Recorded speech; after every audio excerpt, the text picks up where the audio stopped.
What up, everybody? Grom-trooper here again with another update on the Sportster chopper project. So, today I pulled the exhaust off, took the disgusting chrome heat shields off of it. If you have a Sporty project and you want to buy these, I'm getting rid of them. So, hit me up on Instagram.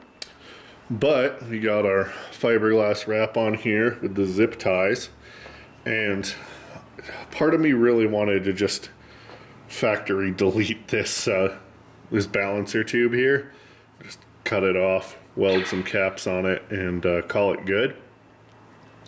But I think I kind of like the exposed and aged look of it, especially with the theme I'm going for this bike. So it's gonna stay for now, but it may come off later.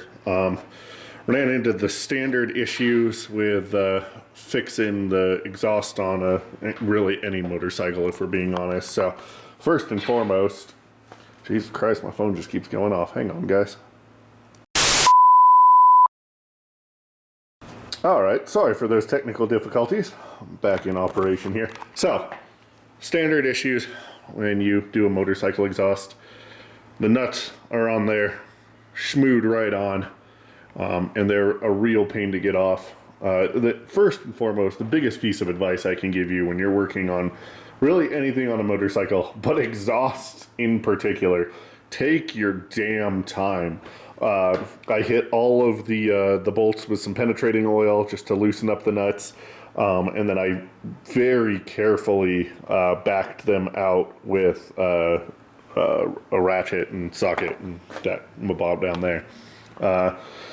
This nut under here is a royal pain to get to, and I actually ended up coming to the other side over here, loosening the oil intercooler, which I got to move back, but coming in here and attacking the nut that way, because you can get to it from here. And then as soon as I got the 4 nuts off the exhaust, by the way, you should remove those systematically, so get them all loose and then back them all off so the whole system can sort of expand and loosen at once, so you're not pinching any parts or any threads or anything like that.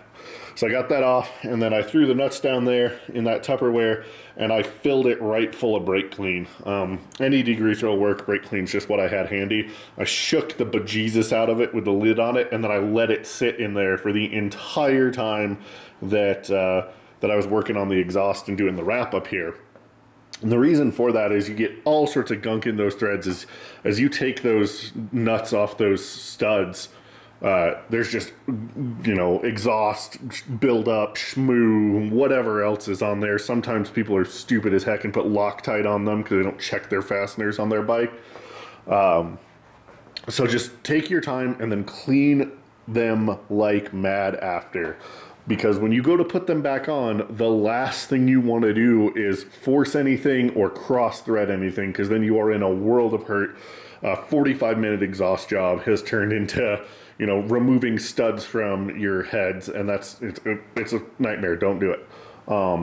So I let them soak in the brake clean, and then when I was ready to reassemble everything, I rinsed them off real quick, and then I soaked them in WD-40.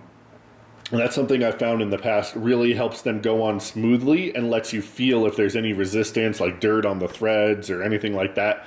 And by the way, I did hit the threads with a wire brush real quick by hand, not in a power tool, before I started reassembling anything. So got the exhaust off. I put this fiberglass wrap on it. I need to figure out where my shop cohort hid my single-sided metal shears so that I can trim these back down, because the straight cut metal shears do a nasty number on these, and I want a nice clean straight cut there, but we'll take care of that later.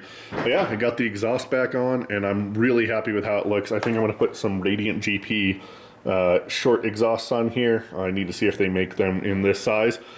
And before somebody freaks out, this electrical tape was just here to hold everything while I assembled, and I am going to take it off before I run the bike so I don't just melt it everywhere. So we got the exhaust done, and then before I even started that, I got new levers on and I got the mirrors on, and I'm really happy with these. They got a little bit of sharp edges on them, but with gloves it won't be an issue. And really, like, you should be wearing gloves if you're riding. That's just my opinion. We got the grips off. I need to put new grips on it, but I'm really happy with both these mirrors, which I've mounted upside down because I'm a weirdo, but you can mount them like that. I think it looks really good. And then we got our levers here. I am going to black out these turn signal housings up here. I'm leaving those chrome, but these are getting blacked out. And then this is getting blacked out. A couple other things that we touched on in the last video. So really at this point, like I said, I got to get the oil intercooler here back into place. And really that's just a matter of doing, well, that and then tightening the Allen screws down. So that's not a big deal. And then really that's next. And I want Brian down here to help me with that because I'm crazy and I don't want to do it by myself. Because I have in the past, and I was at it for like 6.5 hours. So having an extra pair of hands helps. Plus, I think it's something really good for him to learn how to work on these V-twins. Because I foresee many more of these in our future, especially since we got the frame jig over there. Probably be getting some Sportster engines and building some hardtail choppers out of them. I contemplated hardtailing this one. I honestly did, but I feel like I want a nice bike to tour on. And hardtails are not the most comfortable thing in the world, and my back is already a little jacked up, so I don't think cross-country on a hardtail's in my future, but definitely on a stretched-out, stripped-down Sportster, I'll do that all day, every day. So we'll get into that. I got the passenger pegs off; they're down over here. We're gonna hot flock powder coat those black, as well as the grips. And then I haven't decided on these front pegs yet. God, I hate them.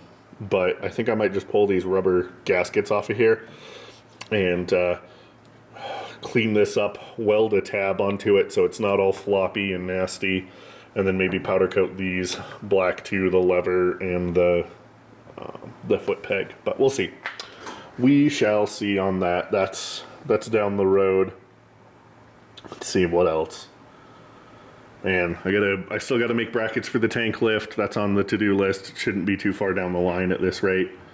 And really, this thing's almost ready to go out on the road. I'm pretty stoked. And Brian's bike is darn near done. We gotta make a bracket for the headlight. Let's see. And then gotta figure out a front turn signal solution because he's not gonna be using these honking old turn signals up here. We're gonna some low profile strips or something and put them on here for him. And once we get it all together, we'll fire it up and ride it around, see how it works out, make any adjustments, and then it's tearing the whole thing back down for sanding and paint. Yay! So we'll get there, and I'm really excited to see this thing get out on the road. All right, guys, as always, the shop mascot says if you like this video, don't forget to hit the like button. And if you want to see more of his wisdom or my builds on these bikes or those bikes over there, the one that's hiding on the other side of the Beetle, heck, I might even do some content while I'm troubleshooting this stupid thing and its oil leak. So Harry Dresden's machine of justice will be living again soon. But yeah, definitely subscribe. And we'll see you in the next one. Peace.